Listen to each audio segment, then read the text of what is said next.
Hi, welcome back. Uh, Here we're going to go over TrafficViewer Pro in more detail or more depth. The first video was just getting you started. Now we'll go into some of the whys and wherefores of some of the choices you might make, or if you have different setups than what are the simple setups. So here we go. Let me get ahead and get TrafficViewer Pro started. Right there. And wait for it to get started. A little slow, as I said before. Okay, here we go.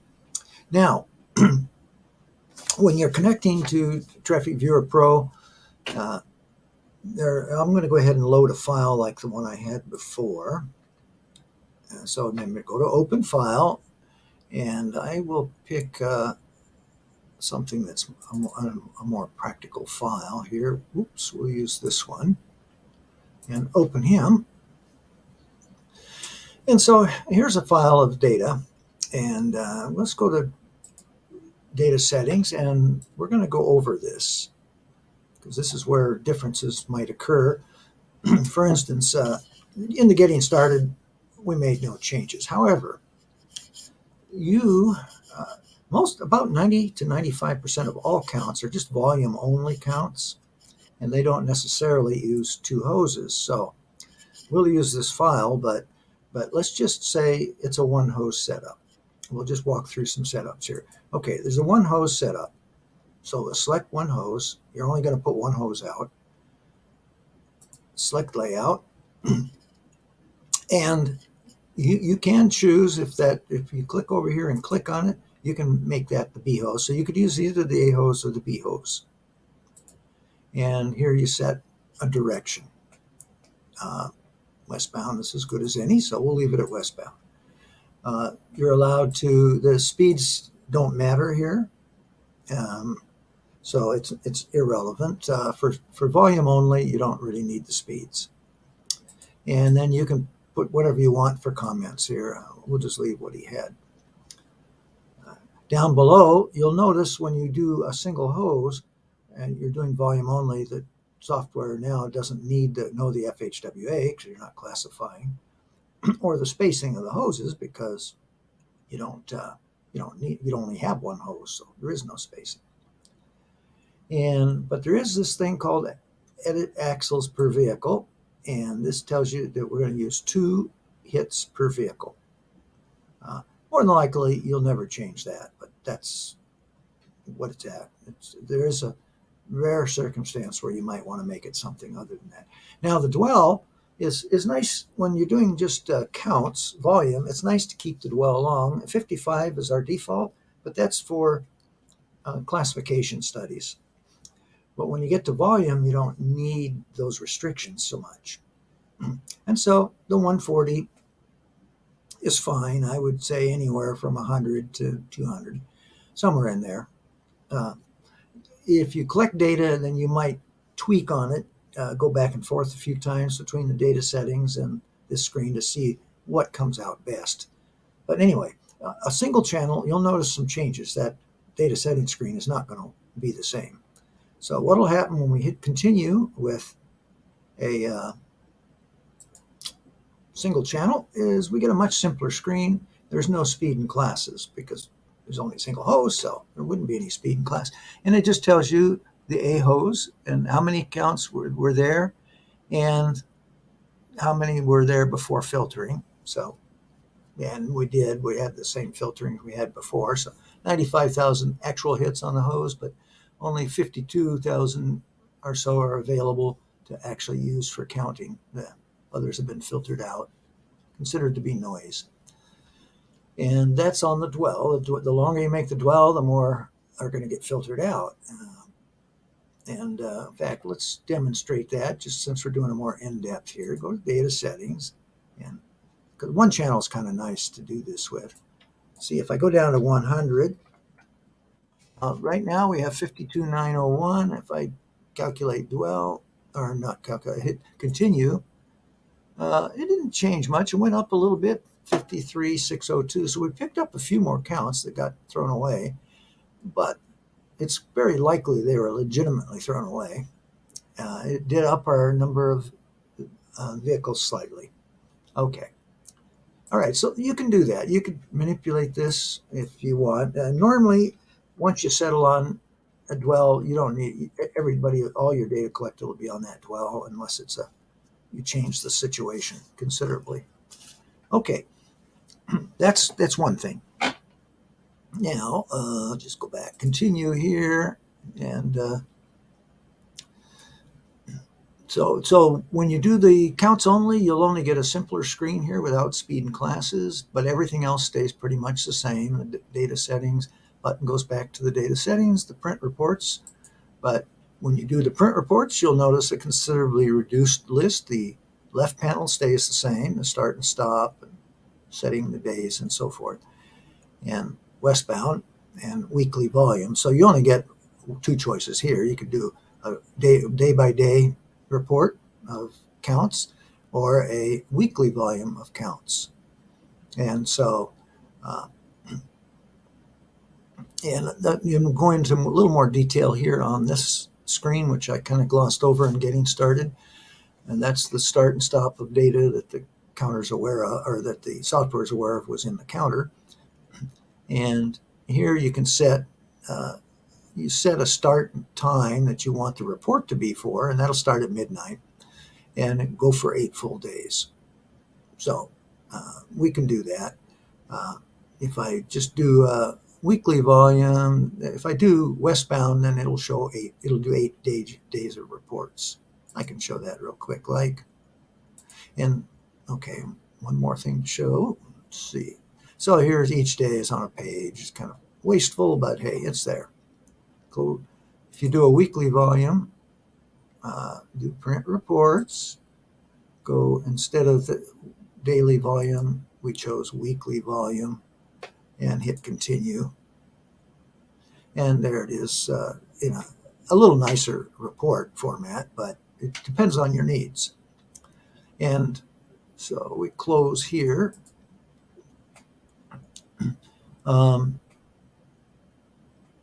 Now, while we're in reports, we had this screen here which allows you to set the start date time, and down below is the bin interval. So you can get reports. Normally, they're typically done in hourly, but sometimes people want like 15-minute intervals on the reports.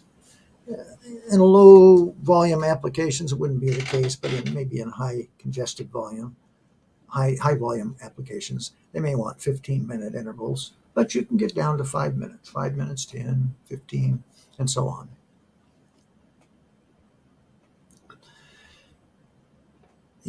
There's a couple extra additional report options. You can show the comments field on the report.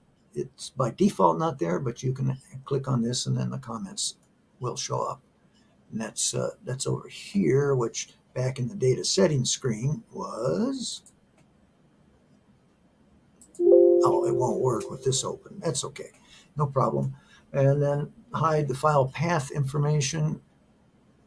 That's a personal choice there. Okay.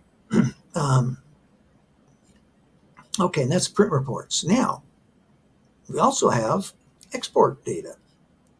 And besides printing reports, sometimes you want to take the data you collected and not create a report, but send it off to an Excel or a Python program or some other database. And in that case, you want to use some format for the data to go out there to be exported. The start stop time, and that's all the same as before, and the bins, if they're appropriately needed, you can set the bins to whatever interval you want. The default export is a CSV standard, but you've got several others you can choose from. They can be GeoCounts. If you're on the GeoCounts system and need to enter the data in GeoCounts, we can make it in a format compatible to that. PDF, if you just want to print out of the data. PRN standard is kind of a national PRN standard, and we can export data in that format. And then also states like Connecticut, Florida, Hawaii, Indiana, Wisconsin, and so forth have their own formats that they want. So we can create those formats. If you can just give us the technical details, we can do that. Okay. Again, it has pretty much the same as the printouts, the volume, axle count, classification. It doesn't do a weekly volume. That's strictly for the printouts. Speeds, class, and it has an axle volume, which you don't have on the printouts, but you can get it on exports where it actually axle by tells you which axle, what the axle counts are by intervals. All in one, though, it gives you, it'll do the speed, class, and volume all in one report. The vehicle list will actually give you a list of vehicles, timestamp, vehicle, and then its speed and classification. Or you can do a hose hit list, which is literally a timestamp list of all the hose hits, A's and B's. So you got a lot of options there. If you pick these two down here, you'll be asked how you want that timestamp format. Seconds since the last date time, which is the default. Days since December 30th, 1899, and readable date time. It depends on your target, where it's going, what works best for it. Okay. All right, that takes care of the export, which is very similar to the print feature. Pretty simple and straightforward. There's some details at the bottom there if you need it. Okay, and then there's the save data, which I went over before in the getting started. Is anytime you download, personally, I recommend saving the data. Two reasons. One, you don't have to do the reports when you download. You can wait and do them later at a more convenient time. So you can just download, and then do your reports at your leisure. That allows you to turn the counters faster. You can bring in a group of counters, download the data out of them, send them back out in the field. The other advantage of saving the data is that later, if you collected the data, but later you realize that when they're doing the prints that something isn't right in the setup, you can go back now. You pull the data up and you can go back to data settings and fix it.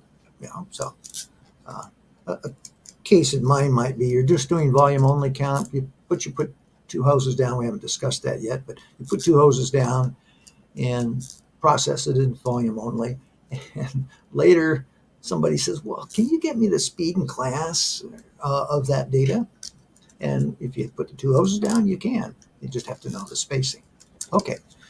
And the other feature, which is not often, but it's good for troubleshooting, because if you call us and you got a file that's got a lot of corrupt data, or it just seems to be wrong and you can't figure out what's causing it, what we're going to want to see is the raw data file. We don't want to see your reports. That's meaningless to us. We need to see the actual raw data.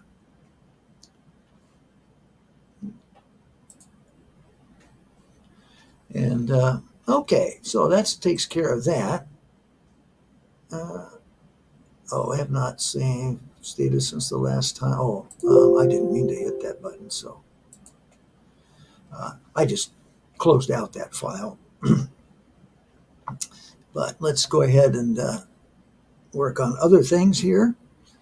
So more in depth is, well, let's get the file back. Open the file. I'll open it again.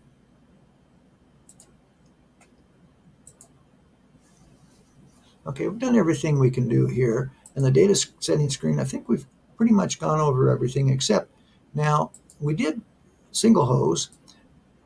This particular application had two hoses. And here's,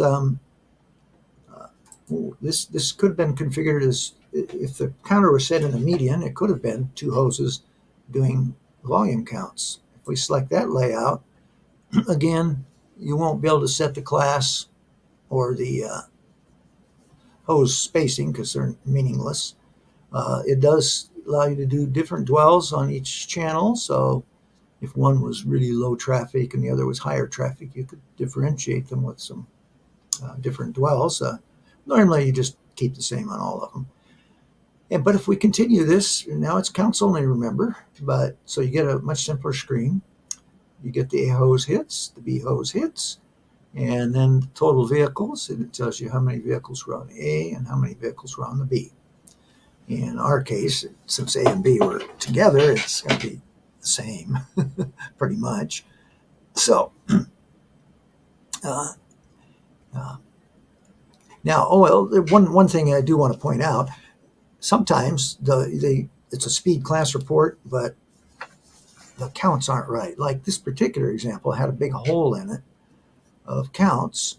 And you say, why is that there? Well, you can use this to get a little more feel for it. You can go into print reports. And so I deliberately put it in median, even though I know it's two hose across a single lane. I make it median so that I can go do a weekly volume. And then I just do a continue. This is a troubleshooting thing. I just do that. I do a continue. And now I can see the A hose and the B hose. And this gives me the counts on the A hose. This gives me the counts on the B hose for each day. A hose, B hose, A hose, B hose. And then daily averages. Okay, and then A hose, B hose. And normally you'll see the A hose, B hose, and they're not perfectly the same, but they should be pretty close to each other. But it allows you to look for a hose not counting quite, like the counts were different between the A and B somewhat. In this case, I had that hole with no counts, but it looks like the hose was probably actually lifted up because there's no counts on either hose. So they probably stopped that study and then came and did another. So it's a second study. There are two studies in this, even though they're just a few hours apart. Okay. But that's what I use that one for. Just when I first get a file, I often look at it this way, just to see that the A hose, B hose are in the neighborhood of each other. Okay, now go back to data settings here. Let's get back off that layout. Now, this there is a long hose, short hose count. If you're just doing counts only, you can do long hose, short hose. It's very effective for bidirectional two-lane roads, and you just want the counts, but you want counts on both separate. That's a way to do it.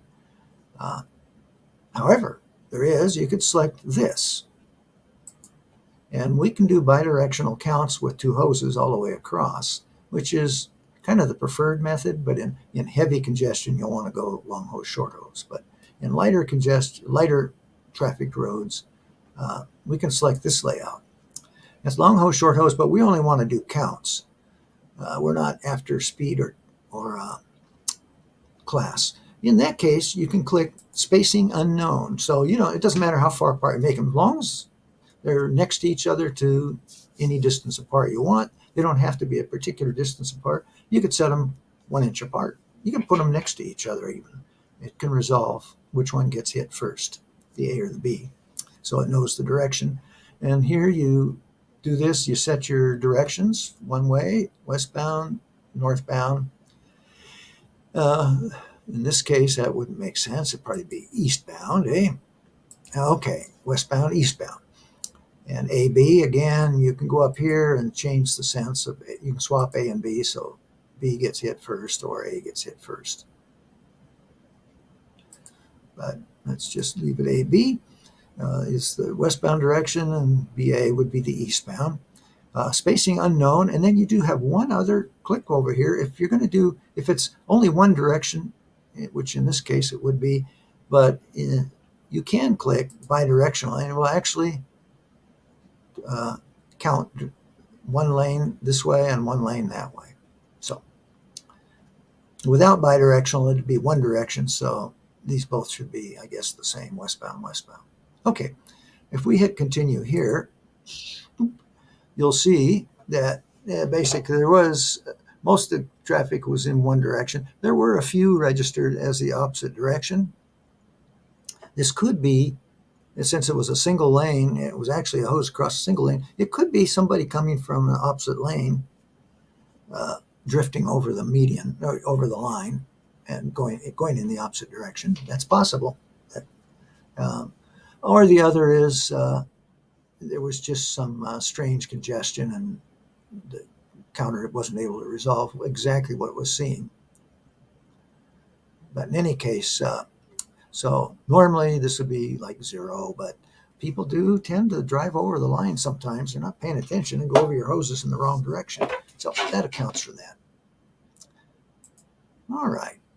I think we'll stop this. I've got more in-depth to do, but this will get you at least getting your hoses set up right, getting the reports and exports you want.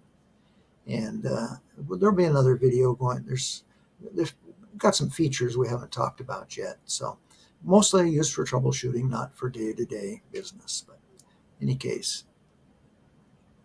yeah, no. Okay, we're closed. So we'll just stop this video right here.